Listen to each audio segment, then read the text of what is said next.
One thing that I know for sure is that if you want to understand love, you should probably read Jane Austen. Specifically Austen's debut novel, Sense and Sensibility. I was first introduced to this story when, over the summer, Netflix suggested that I watch the movie version of it, and I fell so in love with the story that I decided I would sit down and read the actual novel. Now, Sense and Sensibility pretty much goes like this. You have two sisters. You have Eleanor, who is quiet, bookish, and sensible, or as we would say, logical. And you have Marianne, who is way more outgoing. She plays the piano, and she's much more inclined to the temptations brought on by her extremely strong sensibilities, or her feelings, hence the title.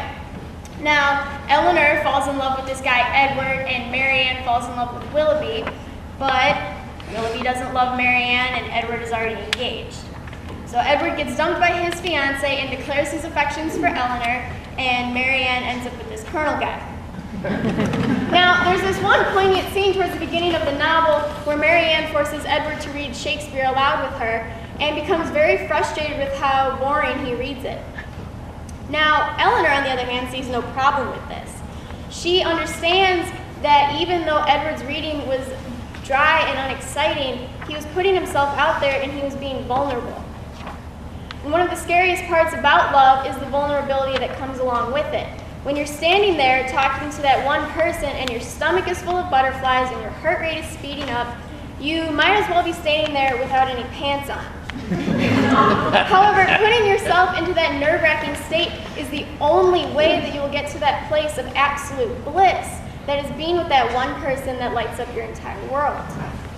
Now, Eleanor Dashwood knows all about this state of vulnerability, because for the longest time she feels like she cannot express how she truly feels about Edward, and feels that sometimes she cannot express her feelings because she can find no language in which to describe them. She feels so overwhelmed by her emotions that she cannot find any words that could ever be possibly sufficient. And however romantic that may sound, to be so in love that you cannot speak, that's not what love is. I know for sure that love is you must find some words when you have none. You have to step out of your comfy little box and do something about it. Love is about saying what you feel, and it's about being vulnerable.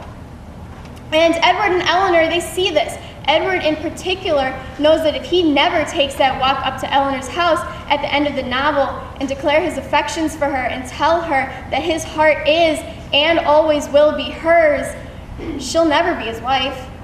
And the two of them quite literally live happily ever after because they step out of their boxes and into a new box, one that provided them with more happiness than either of them could possibly imagine.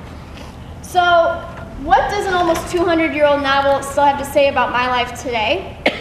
Well, I find myself a lot of times being a lot like Eleanor, and stepping out of my comfy little box is one of the worst things that I should ever imagine. However, I've come to a new resolution. Love means saying what you feel and saying that I love you and I want to be with you all the time and I miss you when we're not together. And finding that right person will make you want to do that. They won't make you feel afraid, they'll make you feel safe. And if Edward and Eleanor can find that, why can't I?